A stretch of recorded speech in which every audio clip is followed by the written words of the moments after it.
श्री ओम करणी, श्री ओम करणी, श्री ओम करणी, श्री ओम करणी। नमस्कार। देखिए, पिछली वार्ताओं में एक जगह यह कहा गया था कि एक महाराज नृग हुए हैं राजा। उनके 1 करोड़ पत्नियां थी। हकीकत में वो स्लिप ऑफ टंग थी। वो 1 करोड़ गायों का तो दान किया करते थे रोजाना। 1 करोड़ पत्नियां थी महाराज चित्रकेतु के, लेकिन उनके कोई संतान नहीं थी। चित्रकेतु पूरी पृथ्वी के राजा थे। बहुत बड़ा खजाना, फौज पलटन, इतनी रानियां, यानी वैभव के सब साधन। लेकिन राजा दुखी थे क्योंकि उनके संतान नहीं थी, पुत्र नहीं था। एक दिन अंगिरा ऋषि वहां घूमते घूमते पधारे। राजा से सुस्त, दुखी मन होने का कारण पूछा। राजा ने कहा, महाराज आप तो सब बातें अंदर की, बाहर की, आगे की, पीछे की सब जानते हैं, इसलिए आपको क्या बताऊं। मेरे पास सब कुछ है लेकिन पुत्र नहीं है। अब आप पधारे हैं तो मुझे पुत्र प्राप्ति का आशीर्वाद देके जाइए। ऋषि ने कहा कि राजन, तुम्हारे पुत्र प्राप्ति का योग नहीं है, इसलिए पुत्र प्राप्ति की इच्छा छोड़ दो। राजा ने कहा कि महाराज, योग हो या न हो, जब आप पधारे हैं फिर आपसे बढ़कर हमारा योगक्षेम करने वाला और कौन होगा। मेरे को तो अब आपसे पुत्र प्राप्ति का आशीर्वाद चाहिए ही। आप मुझे आशीर्वाद देके जाइए। ऋषि ने कहा कि अच्छा राजा, तेरी यही इच्छा है तो मैं पुत्र प्राप्ति का आशीर्वाद तो दे दूंगा, लेकिन एक बात याद रखना, पुत्र केवल सुख नहीं देता, पुत्र सुख भी देता है और दुख भी देता है। तो राजा कहता है कि महाराज कोई बात नहीं, आप मेरे को पुत्र तो दीजिए। बोला अच्छा, तुम्हारे पुत्र हो जाएगा। तो देखिए, यहां ऋषि कह के जाते हैं कि भाई आदमी बड़ा प्रसन्न होता है पुत्र प्राप्ति पर, लेकिन संसार में आप देखोगे, आपके इर्द गिर्द भी देखोगे कि शायद ही कोई व्यक्ति ऐसा मिलेगा जिसका पुत्र अपने पिता को सुख पहुंचा सके। लेकिन पुत्रियां फिर भी पिता के संबंध में, मां के संबंध में चिंता करती हैं कि भाई इनका स्वास्थ्य ठीक रहना चाहिए, इनकी सेवा ठीक होनी चाहिए। तो पुत्र के लिए तो विधान ही भगवान ने ऐसा बनाया है कि पुत्र जो है वो पिता को पूर्ण सुख नहीं दे सकता। तो इस विधान को हमें जानना चाहिए और स्वीकार भी करना चाहिए।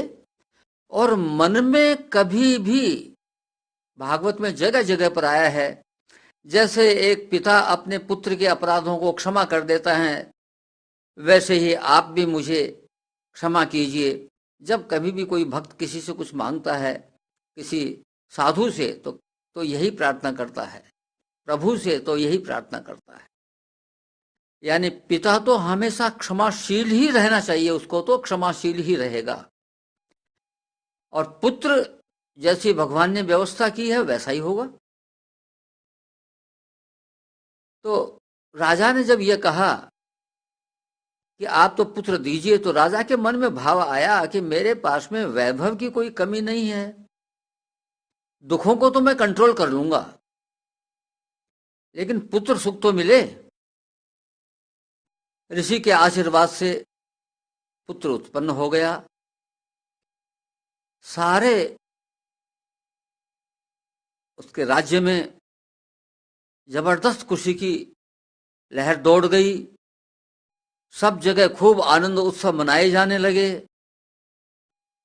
लेकिन पुत्र तो 1 करोड़ रानियों में से एक के ही हुआ ना। बाकी 99,99,999 रानियां तो संतानहीन ही रही। तो राजा क्या है कि उस पुत्र के कारण से, सबसे बड़ी रानी के पुत्र हुआ था, तो सबसे बड़ी रानी के महल में ज्यादा आना जाने लगा और वहीं रहने लगा बार बार। तो बाकी रानियों को द्वेष बढ़ गया उस रानी के प्रति और उस संतान के प्रति। तो आप देखिए द्वेष कितने बुरे काम करवा लेता है। तो उन्होंने उस लड़के को जहर दे दिया, लड़का मर गया। खुशियां एकदम से गम में बदल गई, हाहाकार मच गया जबरदस्त, सारे राज्य में हाहाकार मच गया। वह करुण क्रंदन 1 करोड़ रानियों का दिखावे के रूप में तो उन सभी को रोना पड़ रहा था। 1 करोड़ रानियों का करुण क्रंदन सारे ब्रह्मांड में गूंजने लगा। तो अंगिरा ऋषि और नारद जी को साथ लेकर के फिर आए और देखा कि बच्चे की लाश पड़ी हुई है।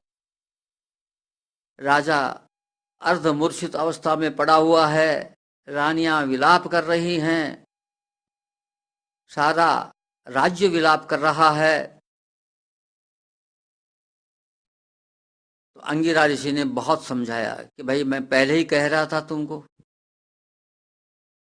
अब अंगिरा ऋषि नारद जी और उनसे फिर प्रार्थना करने लगे कि इसको जीवित करो। नारद जी ने कहा कि भाई देखो, जीवित हम इसको नहीं कर सकते, लेकिन हाँ इसकी आत्मा को हम बुला देते हैं और उस आत्मा से पूछ लो, यदि वो वापस इस संसार में आना चाहे तो ये लड़का जी उठेगा और तुम्हारे साथ रहेगा। तो राजा राजी हो गया।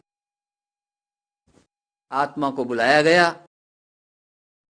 आत्मा उस शरीर में प्रवेश करके कहती है, भाई मुझे क्यों बुलाया गया है?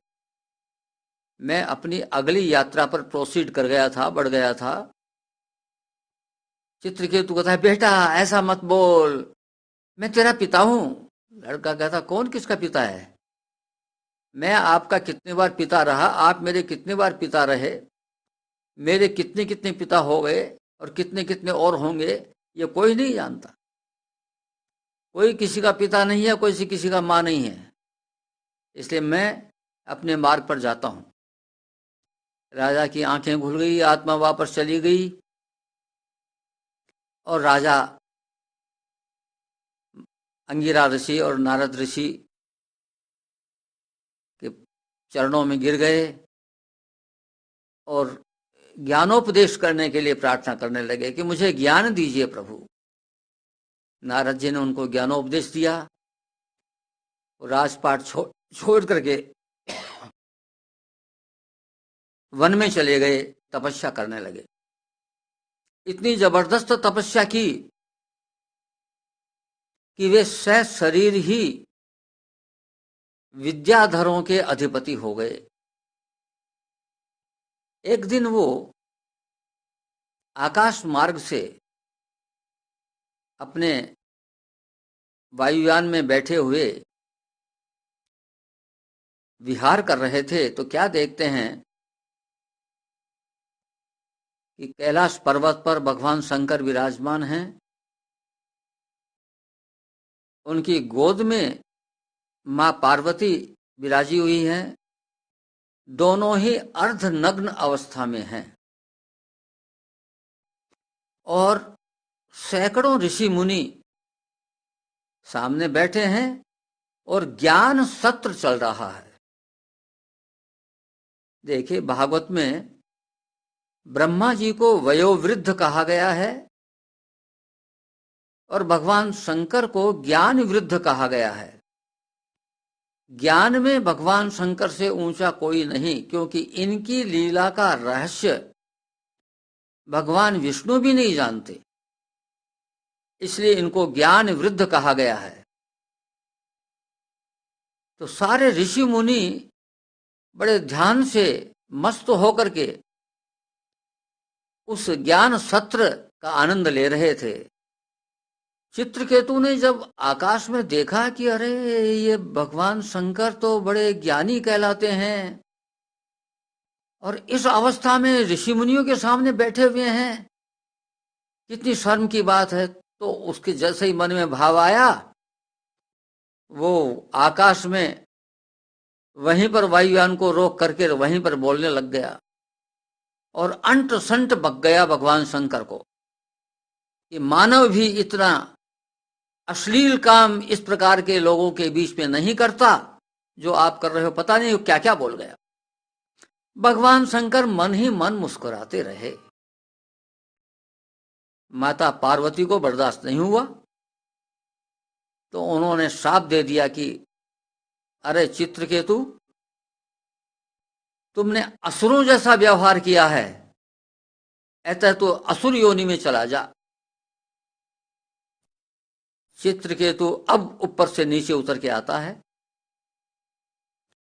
और नीचे आकर के पार्वती जी को प्रणाम करता है, शंकर भगवान को प्रणाम करता है और पार्वती जी से कहता है कि माते, मेरे को क्षमा करो, लेकिन मैं आपसे क्षमा इसलिए नहीं करवाना चाहता है कि आप अपने श्राप को वापस ले लें। मैं क्षमा इसलिए मांग रहा हूं कि मेरे व्यवहार से आपको कष्ट हुआ। तो भगवान शंकर कहते हैं कि देखा पार्वती, भक्तों की महिमा, ये श्राप को तो कुछ समझते नहीं है। श्राप और वरदान ये तो पूर्व निर्धारित बातें हैं।